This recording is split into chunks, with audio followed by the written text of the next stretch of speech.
Module 4.5, transformer l'équation de la forme canonique à la forme générale. Donc, dans ce cas-ci, on part d'une forme canonique. On se rappelle la forme canonique.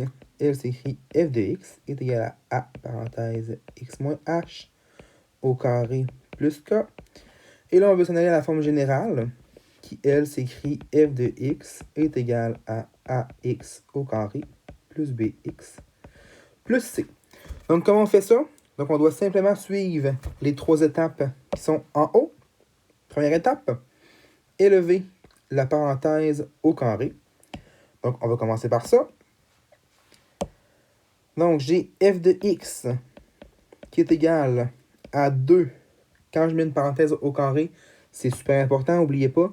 C'est pas que je distribue sur chaque composante de la parenthèse. Je dois multiplier la parenthèse par la parenthèse. Donc, comme ça ici, on se rappelle en distribuant, ça va donner 2. Parenthèse x2 moins 5x moins 5x plus 25. Donc, comment je suis arrivé à ça? J'ai distribué une première fois x fois x. Donc, j'ai eu x2. Ensuite, j'ai fait x fois moins 5. J'ai eu moins 5x. Et j'ai refait avec l'autre composante. Moins 5 fois x. J'ai eu moins 5x. Et moins 5 fois moins 5, ça m'a donné plus 25. Ensuite, deuxième étape, on va distribuer le coefficient sur la parenthèse. S'il y a lieu. Donc, s'il y en a un, on le distribue. S'il n'y en a pas, on ne le distribue pas. Donc, on y va. On va le distribuer.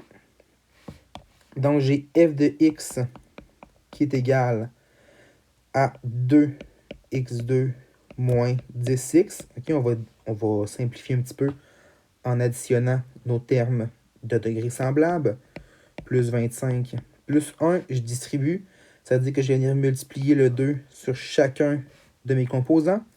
Ça va me donner 2x2 moins 20x plus 50 plus 1.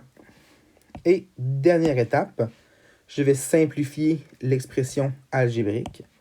Donc, quand je simplifie, ça signifie d'enlever les parenthèses, puis d'enlever tous les termes qui sont semblables et les regrouper en un seul terme. Donc, ça va me donner f de x est égal à 2x2. Je n'ai pas d'autres termes en x2. Moins 20x. Je n'ai pas d'autres termes en x. Plus 51. Je peux regrouper le 50 et le 1. Ce qui me donne mon équation de forme générale.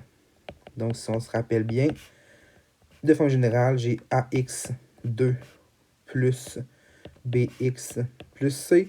Donc, je retrouve mes trois paramètres dans mon équation.